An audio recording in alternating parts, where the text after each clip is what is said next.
Okay, hey guys. Oh goodness, 8:30. I am in Melbourne, so staying at the gorgeous Crown. I'll give you a quick look out the window. Goodness me, across, where have we got? Uh, we've got, in Brisbane there is crazy hot. I had sun yesterday. I need my sunglasses. It was quite exciting. And I'm not sure what's going on in Sydney. Here she comes. Good morning. Good morning. A bit cloudy here, Kate. Yeah, a bit similar to here. I'm hoping that the rain clouds coming from or the hot, will come down and hit us in from Brisbane in the next couple of days and get us back in the ocean. Although I'm sure you're probably swimming, are you? Oh yes, in last weekend and certainly planning to be in this weekend. So welcome to this week's Facebook Live. It's been a busy week for us. I'm in Melbourne. I've been talking a lot about core confidence and hosting some lunch and learns. And interesting, Fiona said, let's talk about asking for help on this morning's session. And I've been doing a whole lot of sessions around mentoring. So I facilitate the Mentor Exchange Program for Chartered Accountants Australia, New Zealand. So we do kickoff sessions. So I've had a lot of conversations this week. Yesterday morning, I actually was on a panel for LinkedIn Women in Recruitment and a big part, the whole conversation was around around mentors and creating and sustaining great mentor relationships. The really interesting thing that I keep coming back to and is two things. One is around the generosity of humans. And I think there is such a beautiful, there's a beautiful exchange and something so incredibly generous that happens and that comes from mentors. You know, this desire to help. And I think that when you said, Pete, let's talk about that, I was thinking about something else which will help for next week. But it really circled to what we've been talking about all week, which is around, actually reaching out and asking for help.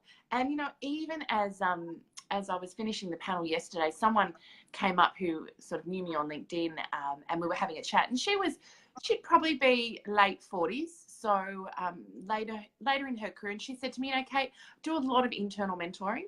I'm at a point in my life where I really would love to give back and help out more people. So she was kind of saying to me, look, if you know anyone who wants some help, let me know. But I think it really circles back to this piece of you have to ask. Yes, and we've been talking about that a lot. What goes on for people? What's the barrier? What's the challenge to asking? What's sitting underneath that thing that says it just feels too hard or too difficult, or what's going on? And normally when we unpack it, it's not such a big deal. As Kate said, there's so much, people are so willing to help. And I was actually on a call this week with a mentee and discussing this very thing. And, she was identifying some areas that she felt she needed to expand in. And, we're in a mentoring relationship around her personal and professional development. And as Kate said, there is so much benefit to both parties, that beautiful exchange. And it's almost like you discover more about yourself through mentoring someone else. It's a lovely process of reawakening some of your own inner resources and your own strengths through sharing stories and also encouraging others. Anyway, this fantastic woman, going really well in her career in a lot of regards, but she realised she's made some pretty clear big goals she wants to head towards, and she realises that commercial acumen is something that she hasn't done a lot around. And we were just talking and I said, so who could you reach out to in that? And is there someone internally? Because, you've got me externally, but who could be? And straight away she said, there's a commercial director. I think, we get on quite well. Maybe he would. And I said, well, that's such a, so it'd be fabulous if it's someone who you already know, you've already got relationship with, and it sounds as though, you guys get on. And could you just speak to him and say, how could we do this? And could we meet up regularly? And you support me with something, and it would be a very tangible benefit to the business. So lots and lots of win-wins, lots of good exchange, lots of supportiveness within the business. And it's really just that orientation, I think, to looking around and going, what could I do? Where are those resources around me? Which circles back to the power of coaching, asking great questions, right? We have the answers within us. It's, ask yourself great questions. And for those that don't have the book, it's written so there's a piece at the end called Be Your Own Best Coach. It's written so that you almost, and some of the feedback you'll see on Facebook says, I felt like I was sitting down with the authors, and if they know us personally, some of them, and working through processes with Kate and Fiona. So I think that power of a great question. The other thing we talked a little bit about yesterday was this whole peer-to-peer mentoring.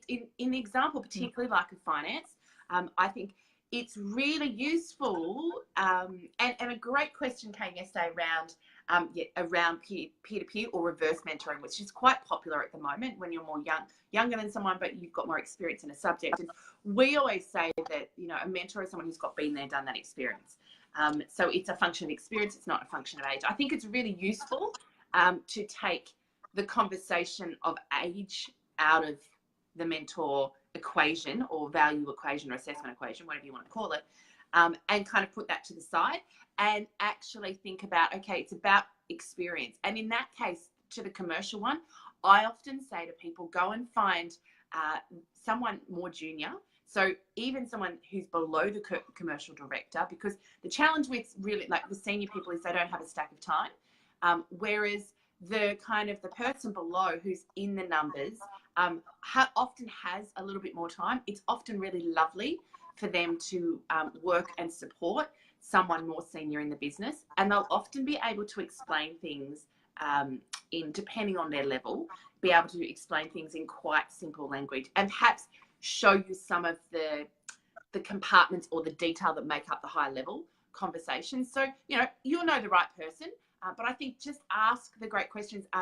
One of the Jodie Foster, who I think that's her name, don't quote me, who actually heads up the B2C,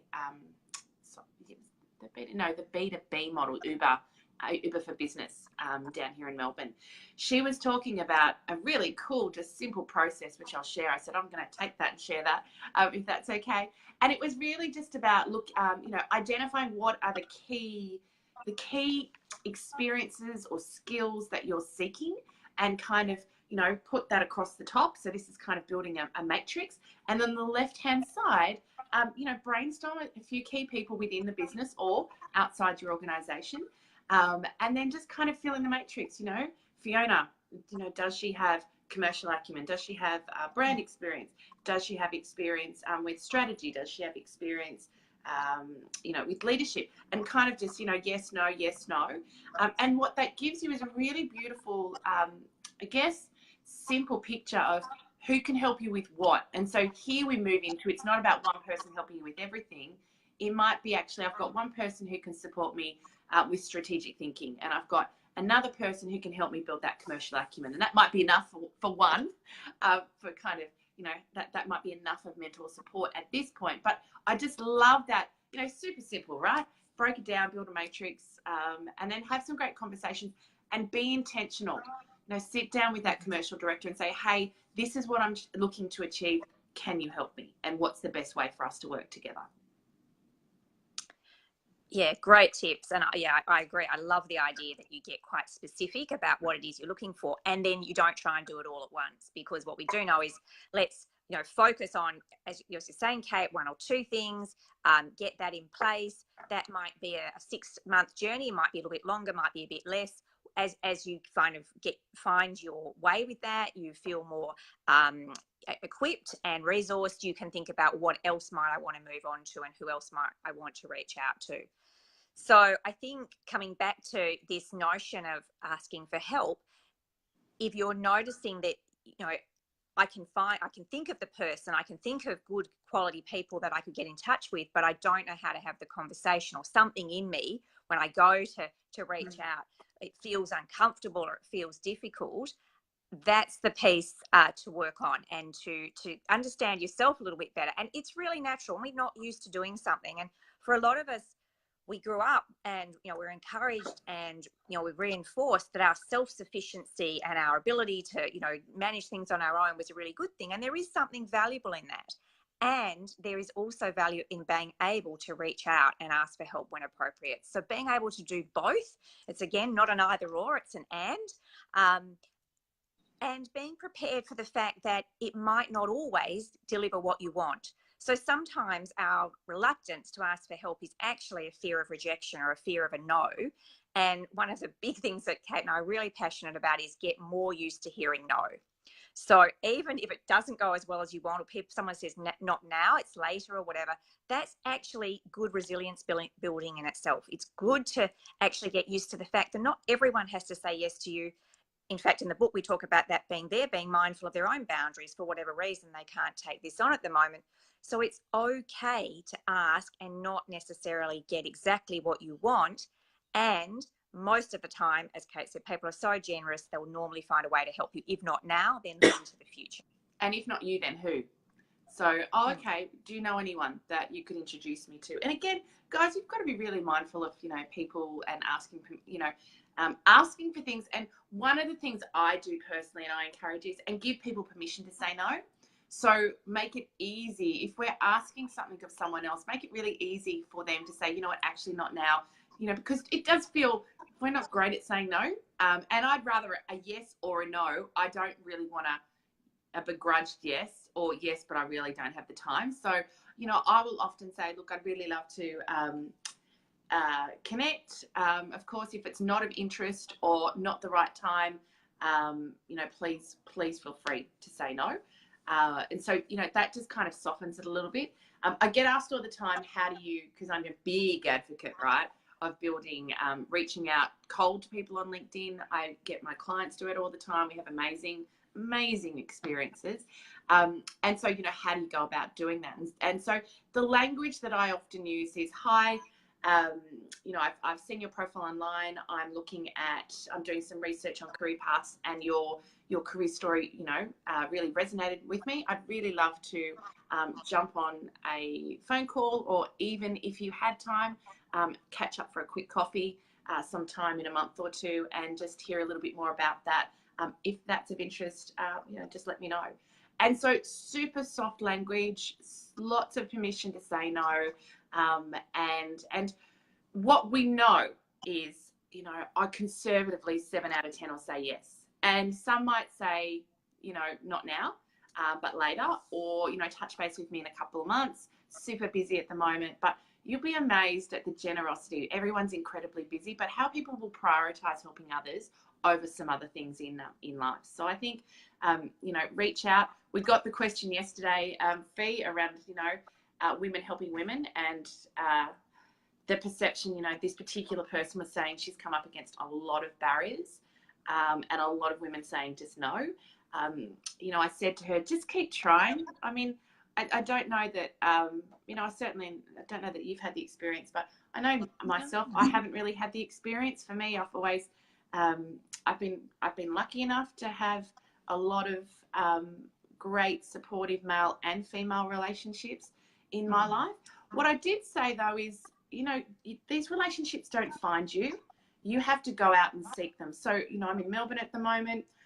Yesterday, while I've been here, I've caught up with 2 people in my network. One who I was at an event here in Melbourne 4 weeks ago. I saw she was on a panel. She talked about something quite interesting. So I'd reached out, followed up, said, back in Melbourne in a couple of weeks, would be great to catch up for a quick coffee. So saw her. And the other person I saw, actually someone within my network, said to me, when you're in Melbourne, you should definitely look this person up. That was a year ago. I did that at the time. Super senior executive from ANZ, who was really a thought leader and game changer around navigating work and family. She was one of the first females to navigate kind of mat leave, and so kind of really drove a lot of change within how we did things within ANZ, and obviously sort of the flow-on effect for that. So, I had a phone call with her initially when I was here a couple of months ago. I caught up and we did a podcast interview. And then yesterday I just caught up and had a coffee with her. And it was interesting because, the ask for help one for me has always been incredibly challenging. I'm very independent, can do lots on my own, work really hard to build skill, capability, experience, because if I don't know how, I'll figure it out. And it was so good because at the end we were kind of talking, and I'd given her a copy of the book and we'd talked through that. And she said, is there anything I can do to help? And I went to say no. And I caught myself and I said, yeah, actually it'd be wonderful if you could, if there's anyone, any organisations or any colleagues that you think that, the core competence message would resonate with, we'd really love some introductions.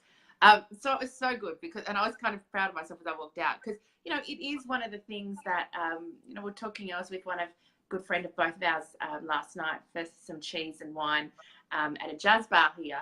And I was just kind of talking about the fact that, we, some of us, and I'm one of them, go particularly the other way. I don't want to make compromises professionally. I don't want to ask something of someone for whom they feel like that's not okay professionally, and compromise any level of the relationship. So probably in the past, I've just not asked at all. So I think there is this piece around how can you ask, do it with dignity, and Jeanette kind of came back and said, but you've built up a lot of trust with your relationships, Kate. So you're at a point where you can ask and ask with integrity, and also ask with permission to say no. Yeah, I think there's some wonderful tips just hearing you clarify some of the things. And look, we do hear feedback from time to time from women who seem to get pushback from other women. And I don't know what's happening in that dynamic. It's not something I've experienced much of at all. And as like you, I've had great, male and female mentors and support throughout my career as well. So I think something's happening in the dynamic that's not quite right. And I think, we always talk a lot about my 50%. So if you're getting pushback, there's something that's going on within you, and perhaps it's that you're not clear on intention. Perhaps your tone is not quite landing the way you're intending. Perhaps you haven't built up that level of trust and relationship or whatever it is that enables people to very willingly say yes or to support and help you in some other way. So I think it's really important, rather than keeping thinking the problem's with them, it's what am I doing and what could I shift and change and therefore offer, so that I don't find as much of that. So I think, as you said, keep going, but just think about how can you do it in a graceful, dignified way, permission to say no, all of those beautiful things without that. Because unfortunately what happens, I think, when we get a few no's is we start expecting that. So it's almost like before we go into the conversation, we've started getting a bit tight and tense and rigid. And that energy can come across very strongly. I mean, we know that communication is at least 70%, not what we're saying. So I think we need to be very careful about monitoring what's happening for us and where we're coming from, and therefore how our communication is landing. Because that, and I'm not saying there aren't people who push back. I absolutely get that. And what can I do for my 50% of that? Yeah, no, nice tips. And I think just some final tips that we always share around, the mentee-mentor relationship. All of my mentors have been informal. So I think steer away of, will you be my mentor? Unless, I've had a client who, we did that sort of mentor mapping process that I talked about. She reached out and had coffee with, it was someone in her organisation, but a different stakeholder, someone she'd worked with before. Interestingly, she just kind of had a really great conversation, came back, she got an email from him later saying, hey, I really loved catching up with you. I'd really love to mentor you going forward. Would that be okay? So she actually had him asking her, which is kind of cool. Cool. But I think there's this thing around, we don't need to formalize it. It sounds a little bit in the conversation, so it's a little bit like dating, like, will you be my boyfriend? But there's a weighty expectation that comes with, the question of, will you be my mentor, as compared to, which is what I do. Hey, I've really enjoyed our conversation today. Would it be okay if every couple of months we catch up for breakfast or lunch? Would really love just to, really would value your experience and your insight on some things. Again, most people say no. The delightful eggs Benedict on a or smashed avo on a Friday morning. Just there's little ways, and then you have to really drive that. I was reflecting this week on some people in my world who I certainly would call informal mentors and who I haven't seen for 6 months, and it's because I haven't put the time in the diary. Normally my strategy is every 3 months. I just kind of update the meeting request, and it just happens. So it's certainly, those relationships have slowed because they're long-term relationships. I can definitely activate them, but, we have to take responsibility for these relationships. We have to get clear around our intention. I think you don't want to make it feel like a trap. So the clearer you are around, to my point before, I really, recognize your career path. I'd love to hear more about it. I'm really clear as someone what I'm saying yes to.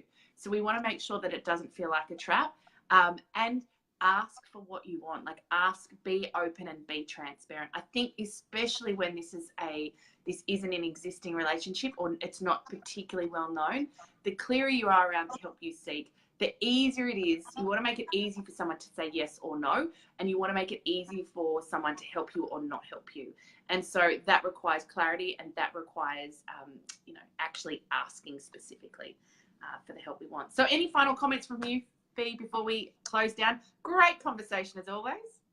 Yeah, always enjoy these conversations. I just reflect on, Kate, that's exactly how we built our relationship, was regular catch-ups about every 2 or 3 months. We were meeting and developing ideas, and then in rooms together and doing things. So it is really valuable to take responsibility and make sure you get things in the diary. And that piece about not making it burdensome for people, I think that's another tip that's really important, that we don't want people to feel like, oh, I have to do something. We actually want them to come to it lightly and easily, and so making sure we hold a space for that, and that's clear in our intention. Yeah. So the book chapter is Ask for Help. It is chapter 9. Go check it out. And great call to action. I'm walking away from today, and I've got my 2 that I need to reach out. Reach out. If there's someone who has been in your world that has been an informal mentor and you haven't seen them for a while, reach out, book in that time to catch up for lunch. Christmas, end of year can be just a really good excuse to kind of reactivate. So reactivate 1 or 2 relationships who have been really useful and supportive to you in the past, and see if you can bring those relationships back, and be active around asking for help as well. So thanks for being here, Fee. I'm off to get my coffee this morning, and another wonderful day here in Melbourne. Okay, enjoy your day, and we'll talk soon. See you guys. See you.